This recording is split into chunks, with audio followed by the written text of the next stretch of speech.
Hi guys, welcome to revision time. आज मैं ला रही हूँ आप सभी के लिए आरपीएफ कांस्टेबल एग्जाम 2025 के 11 मार्च को पूछे गए फर्स्ट शिफ्ट के क्वेश्चंस के एनालिसिस वीडियो। इस वीडियो में आपको आज के एग्जाम में पूछे गए जीके जीएस के क्वेश्चन मिलेंगे और इन क्वेश्चन के लिए है एक्स्ट्रा फैक्ट्स भी, जो कि आपको आने वाले इस एग्जाम में हेल्प करेंगे, साथ ही आपके एनटीपीसी एग्जाम में भी हेल्प करेंगे, क्योंकि इन एक्स्ट्रा फैक्ट से भी क्वेश्चन बन जाते हैं सभी एग्जामों में। तो चलिए स्टार्ट करते हैं आज की वीडियो। मगर वीडियो को स्टार्ट करने से पहले अगर आप चैनल पर पहली बार आए हैं तो चैनल को ज़रूर सब्सक्राइब कर लें और साथ ही इस वीडियो को लाइक भी ज़रूर कर दें। तो चलिए स्टार्ट करते हैं 11 मार्च को पूछे गए फर्स्ट शिफ्ट के सारे क्वेश्चंस की analysis video. Question number 1, 777 Charlie किस भाषा की फिल्म है? इसका आंसर है कन्नड़। 777 चार्ली 2022 की भारतीय कन्नड़ भाषा की एडवेंचर ड्रामा फिल्म है, जिसे किरण राज के द्वारा लिखा और निर्देशित किया गया है और परमवास स्टूडियो द्वारा निर्मित किया गया है। इसमें चार्ली नामक एक लैब्राडोर कुत्ता मुख्य भूमिका में है। नेक्स्ट क्वेश्चन, उदारीकरण का अर्थ क्या है? इसका आंसर है किसी देश के आर्थिक विकास में बाधा डालने वाले नियमों, नियंत्रणों और प्रक्रियाओं को कम करना या फिर इसे हटाना। ये क्वेश्चन पहले भी एग्जाम में पूछी गई थी। चलिए इससे रिलेटेड कुछ और भी पॉइंट्स जान लेते हैं। उदारीकरण से आर्थिक गतिविधियाँ और व्यापार बढ़ता है। उदारीकरण से व्यापार उदारीकरण, शिक्षा उदारीकरण और यात्रा प्रतिबंधों में ढील देना जैसे लाभ होते हैं। नेक्स्ट क्वेश्चन, राज्य के नीति निर्देशक तत्वों का विचार कहाँ से लिया गया है? इसका आंसर है आयरलैंड के संविधान से। पहले भी मैंने एक्स्ट्रा फैक्ट्स में आप सभी को बताया हुआ है कौन से देश से कौन से स्रोत लिए गए हैं। चलिए एक बार फिर से रिवीजन कर लेते हैं। भारतीय संविधान की ली गई विशेषताएं हैं आयरलैंड के संविधान से, राज्य के नीति निर्देशक सिद्धांत, राज्यसभा सदस्यों का नामांकन और राष्ट्रपति के चुनाव की प्रक्रिया ली गई है। अमेरिका के संविधान से मौलिक अधिकार, स्वतंत्र न्यायपालिका और न्यायिक समीक्षा, राष्ट्रपति का महाभियोग, सर्वोच्च न्यायालय और उच्च न्यायालय के न्यायाधीशों को हटाना और उपराष्ट्रपति का पद लिया गया है। फ्रांस के संविधान से गणतंत्र, प्रस्तावना में स्वतंत्रता, समानता और बंधुत्व के आदर्श लिए गए हैं। ब्रिटेन यानी कि यूके के संविधान से संसदीय सरकार, कानून का शासन, विधायी प्रक्रिया, एकल नागरिकता, कैबिनेट प्रणाली, विशेषाधिकार रिट, संसदीय विशेषाधिकार और द्विसदनीय प्रणाली ली गई है। कनाडा के संविधान से एक मजबूत केंद्र के साथ संघ, केंद्र में अवशिष्ट शक्तियों का निहित होना, केंद्र द्वारा राज्यों के राज्यपालों की नियुक्ति, सर्वोच्च न्यायालय का सलाहकार क्षेत्राधिकार, ये सभी स्रोत लिए गए हैं कनाडा के संविधान से। ऑस्ट्रेलिया के संविधान से समवर्ती सूची, व्यापार की सांद्रता, संसद के दोनों सदनों की संयुक्त बैठक ली गई है। सोवियत संघ या फिर रूस के संविधान से मौलिक कर्तव्य, प्रस्तावना में न्यायिक आदर्श, सामाजिक, आर्थिक और राजनीतिक लिए गए हैं। जर्मनी का वीमर संविधान से आपातकाल के दौरान मौलिक अधिकारों का निलंबन लिया गया है। दक्षिण अफ्रीकी संविधान से संविधान में संशोधन की प्रक्रिया, राज्यसभा के सदस्यों का चुनाव लिया गया है। जापान के संविधान से कानून द्वारा स्थापित प्रक्रिया की अवधारणा ली गई है। तो ये सभी स्रोत हैं जो कि विदेशी संविधान से लिए गए हैं। इनसे क्वेश्चन पूछ लिए जाते हैं आज के एग्जाम में, इसलिए इन सभी को ध्यान में रखिएगा। अगला क्वेश्चन है, सत्रिया किस राज्य से संबंधित है? इसका आंसर है असम। यह एक नृत्य नाटक प्रदर्शन कला है जिसकी उत्पत्ति असम के कृष्ण केंद्रित वैष्णववाद मठों में हुई है और इसका श्रेय 15वीं शताब्दी के भक्ति आंदोलन के विद्वान और संत महापुरुष श्रीमंत शंकरदेव को दिया जाता है। सत्रिया नृत्य को संगीत नाटक अकादमी द्वारा वर्ष 2000 में शास्त्रीय नृत्य का दर्जा दिया गया था।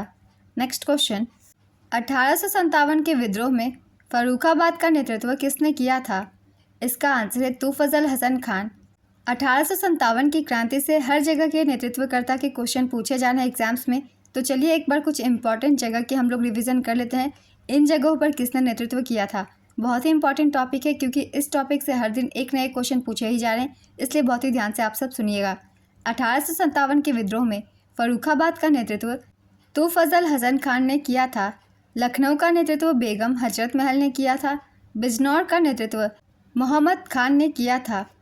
फैज़ाबाद का नेतृत्व मौलवी अहमद उल्लाह ने किया था। अवध की विद्रोही सेना का नेतृत्व बरकत अहमद और मौलवी अहमदुल्ला शाह ने किया था।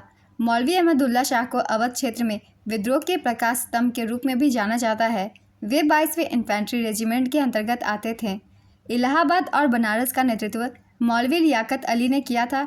इनका भी नाम बहुत ही इंपॉर्टेंट है, इन्हें भी याद रखिएगा। बिहार का नेतृत्व बाबू कुंवर सिंह ने किया था। इससे भी क्वेश्चन पूछे जा रहे हैं, इसलिए इसे भी ध्यान रखिएगा। राजस्थान का नेतृत्व जयदयाल सिंह और हरदयाल सिंह ने किया था। कानपुर का नेतृत्व नाना साहेब राव साहिब तात्या टोपे और अजीमुल्ला खान ने किया था। तात्या टोपे का दूसरा नाम रामचंद्र पांडुरंग टोपे है। उन्हें सर कॉलिन कैंपबेल ने हराया था। कॉलिन कैंपबेल से भी क्वेश्चन पूछे जा रहे हैं, इसलिए इन्हें भी याद रखिएगा। उत्तर प्रदेश के गोरखपुर जिले में बाबू बंधु सिंह ने 1857 के विद्रोह में अंग्रेजों के खिलाफ गुरिल्ला युद्ध किया था। 1857 की क्रांति में पंजाब में लुधियाना से राय अहमद खान खरल और मौलाना शाह अब्दुल कादिर लुधियानवी ने नेतृत्व किया था। खान बहादुर खान ने 1857 के विद्रोह का नेतृत्व बरेली से किया था। रानी लक्ष्मीबाई ने झांसी से 1857 के विद्रोह का नेतृत्व किया था। उनके खिलाफ अंग्रेजों का नेतृत्व करने वाले सर ह्यूरोज ने कहा था कि वह विद्रोहियों के बीच एकमात्र पुरुष है। 1857 के विद्रोह का दिल्ली में नेतृत्व नाम मात्र को बहादुर शाह के हाथों में था, लेकिन वास्तविक नियंत्रण जनरल बख्त खान के द्वारा किया गया था। इनसे भी क्वेश्चन पूछे जा रहे हैं, तो इनका नाम भी याद रखिएगा, बहादुर शाह जफर। 1857 के विद्रोह में मंगल पांडे ने बैरकपुर से नेतृत्व किया था। 1857 के विद्रोह को दबाने में चार्ल्स जॉन कैनिंग सफल रहे थे। वे 1858 में भारत के पहले वायसराय बने। तो इसमें मैंने जितने भी जगह के नेतृत्वकर्ताओं के नाम लिखे हैं उन्हें आप सब याद रखिएगा, क्योंकि इस टॉपिक से क्वेश्चन लगातार पूछे ही जा रहे हैं अलग अलग स्थानों से। नेक्स्ट क्वेश्चन, अंतिम मौर्य राजा की हत्या किसके द्वारा की गई थी? इसका आंसर है पुष्यमित्र शुंग। अंतिम मौर्य राजा बृहद्रथ की हत्या उनके सेनापति पुष्यमित्र शुंग ने की थी। यह घटना 185 ईसा पूर्व में हुई थी। पुष्यमित्र शुंग ने ही शुंग वंश की स्थापना की थी। पुष्यमित्र शुंग बृहद्रथ के ब्राह्मण सेनापति थे। पुष्यमित्र का पुत्र अग्निमित्र था। अग्निमित्र का पुत्र भगभद्र था और भगभद्र का पुत्र देवभूति था, जो शुंग वंश का अंतिम और 8वां राजा था। मौर्य वंश की स्थापना चंद्रगुप्त मौर्य ने की थी। चंद्रगुप्त मौर्य को यूनानियों द्वारा सैंड्रोकॉटस एंड्रोकॉटस भी कहा जाता था। चंद्रगुप्त के उत्तराधिकारी उनके पुत्र बिंदुसार थे। बिंदुसार के उत्तराधिकारी उनके पुत्र अशोक थे। नेक्स्ट क्वेश्चन, चारों वेदों के संग्रह को क्या कहा जाता है? इसका आंसर है वेद चतुष्टयी। चारों वेदों के संग्रह को वेद चतुष्टयी कहा जाता है। वेदों के संग्रह को संहिता भी कहते हैं। चारों वेद के नाम हैं ऋग्वेद, यजुर्वेद, सामवेद, अथर्ववेद। इनमें से ऋग्वेद, यजुर्वेद और सामवेद को त्रयी माना जाता है। नेक्स्ट क्वेश्चन, गोल्डन फाइबर किसे कहा जाता है? इसका आंसर है जूट को। जूट एक वार्षिक फसल है। यह उष्णकटिबंधीय इलाकों में उगती है।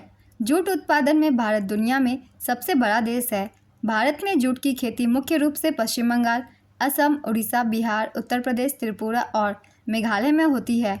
पश्चिम बंगाल में कच्चे जूट का 50% से ज़्यादा उत्पादन होता है। वहीं बांग्लादेश जूट का सबसे बड़ा निर्यातक देश है। जूट से पहले भी क्वेश्चन पूछे गए हैं। ये किस राज्य में सबसे ज़्यादा उगाई जाती है? तो इसका आंसर होगा पश्चिम बंगाल। नेक्स्ट क्वेश्चन, 5वीं पंचवर्षीय योजना का मूल उद्देश्य क्या था? इसका आंसर है गरीबी को दूर हटाना। भारत में गरीबी हटाओ का नारा 5वीं पंचवर्षीय योजना के तहत दिया गया था। इस योजना का कार्यकाल 1974 से 1978 ईस्वी तक था। 5वीं पंचवर्षीय योजना का मुख्य उद्देश्य गरीबी का उन्मूलन करना तथा आत्मनिर्भरता देश के अंदर बनाए रखना था। इस योजना का जीडीपी लक्ष्य 4.4% रखा गया। यह योजना सफल रही और इसमें 4.8% की वृद्धि हुई। इस योजना के अंतर्गत गरीबी और बेरोजगारी को देश से काफ़ी हद तक कम किया गया। 5वीं पंचवर्षीय योजना के दौरान वर्ष 1975 में विद्युत आपूर्ति अधिनियम में संशोधन किया गया। 5वीं पंचवर्षीय योजना के दौरान ही भारतीय राष्ट्रीय राजमार्ग प्रणाली की शुरुआत की गई थी। 5वीं पंचवर्षीय योजना के पहले वर्ष में न्यूनतम आवश्यकता कार्यक्रम MNP शुरू किया गया। MNP को DP धर द्वारा तैयार किया गया था। 5वीं पंचवर्षीय योजना के काल में 20 सूत्री कार्यक्रम 1975 में शुरू किया गया था। इसका पालन 1975 से 1979 तक किया गया। तो ये कुछ महत्वपूर्ण पॉइंट्स थे 5वीं पंचवर्षीय योजना से संबंधित। तो इन्हें भी आप सब ध्यान में रखिएगा, क्योंकि इसके पॉइंट से भी क्वेश्चन पूछ लिए जाते हैं। अगला क्वेश्चन है, एक अश्व शक्ति कितने वाट के बराबर होती है? इसका आंसर है 746 वाट। गुजरात से गोवा तक के तट का नाम क्या है? इसका आंसर है कोंकण तट। भारतीय रिजर्व बैंक ने अपना 90वां वर्ष का स्मरणोत्सव किस महीने में मनाया? इसका आंसर है अप्रैल, 1 अप्रैल 2024 को। नेक्स्ट क्वेश्चन, अल नीनो किस महासागर में विकसित होता है? इसका आंसर है प्रशांत महासागर में। भूमध्य रेखीय प्रशांत महासागर में अल नीनो विकसित होता है। यह एक प्राकृतिक घटना है। जब भूमध्य रेखीय प्रशांत क्षेत्र में समुद्र का तापमान औसत से ज़्यादा गर्म हो जाता है तो अल नीनो की स्थिति बनती है? नेक्स्ट क्वेश्चन, महात्मा गांधी ने मार्च 1931 में किस वायसराय को पत्र लिखा था? इसका आंसर है लॉर्ड इरविन को। गांधी इरविन समझौता महात्मा गांधी और लॉर्ड इरविन के बीच 5 मार्च 1931 को हुई थी। नेक्स्ट क्वेश्चन, अवध साम्राज्य पर अंग्रेजों द्वारा कब कब्जा कर लिया गया था? इसका आंसर है फरवरी 1856 में। हरित क्रांति में सबसे ज़्यादा लाभ किन 2 राज्यों को हुआ था? इसका आंसर है पंजाब और हरियाणा। नवंबर 2024 तक भारतीय संविधान में कितने संविधान संशोधन हुए हैं? इसका आंसर है 106। आखिरी संशोधन 28 नवंबर 2023 को किया गया था। नेक्स्ट क्वेश्चन, 42वें संविधान संशोधन में न्यायाधिकरण किस भाग से संबंधित है? इसका आंसर है भाग 14A से। भारतीय संविधान के भाग 14A में न्यायाधिकरणों से जुड़े प्रावधान है। यह भाग 42वें संविधान संशोधन अधिनियम 1976 के जरिए जोड़ा गया है। इस भाग में 2 अनुच्छेद है, अनुच्छेद 323A और अनुच्छेद 323B। नेक्स्ट क्वेश्चन, स्वतंत्रता का प्रथम युद्ध किसे कहते हैं? इसका आंसर है 1857 के विद्रोह को। भारत में मत देने का अधिकार एक डैश है। इसका आंसर है संवैधानिक अधिकार। आर्थिक सर्वेक्षण 2023-24 के मुताबिक वित्त वर्ष 2023-24 में भारत की अर्थव्यवस्था दुनिया की कितनी बड़ी अर्थव्यवस्था थी? इसका आंसर है 5वीं। जीडीपी के हिसाब से भारत दुनिया की 5वीं सबसे बड़ी अर्थव्यवस्था है, जबकि क्रय शक्ति यानी कि पीपीपी के हिसाब से भारत 3री सबसे बड़ी अर्थव्यवस्था है।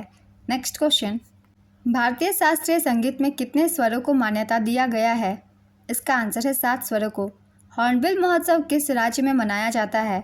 इसका आंसर है नागालैंड में।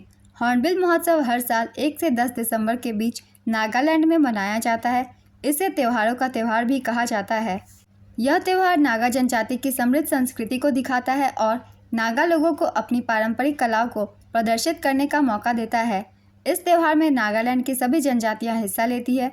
नागालैंड की अंगामी जनजाति भी फरवरी में सेक्रेनी महोत्सव मनाती है। यह अंगामी जनजाति का सबसे बड़ा त्यौहार है। यह दावत और गायन के साथ शुद्धिकरण का उत्सव भी है। नेक्स्ट क्वेश्चन, लीवर किस तंत्र का हिस्सा है? इसका आंसर है पाचन तंत्र का। लीवर पाचन तंत्र का हिस्सा है। यह शरीर का सबसे बड़ा ठोस अंग है और यह पेट के ऊपरी दाहिने हिस्से में स्थित होता है। नेक्स्ट क्वेश्चन, सिंधु घाटी स्थल का सही मिलान कीजिए। मैं आप सभी को आंसर मिलान कर ही बता रही हूँ। कालीबंगा राजस्थान में है, लोथल गुजरात में, रोपड़ पंजाब में, रंगपुर गुजरात में, धौलावीरा गुजरात में, बनवाली हरियाणा में। तो आज के फर्स्ट शिफ्ट के एनालिसिस वीडियो कंप्लीट होती है। अगर आप सभी को ये वीडियो हेल्पफुल लग रही हो तो इसे लाइक ज़रूर कर दीजिएगा और साथ ही इस तरीके की एनालिसिस वीडियो के लिए चैनल को भी ज़रूर सब्सक्राइब कर लीजिए। इस तरह की कम समय की एनालिसिस वीडियो आपको आने वाले एग्जाम्स के लिए भी मिलते रहेंगे। तो फिर मिलते हैं अगले वीडियो के साथ। आप सभी को आने वाले एग्जाम्स के लिए ऑल द बेस्ट।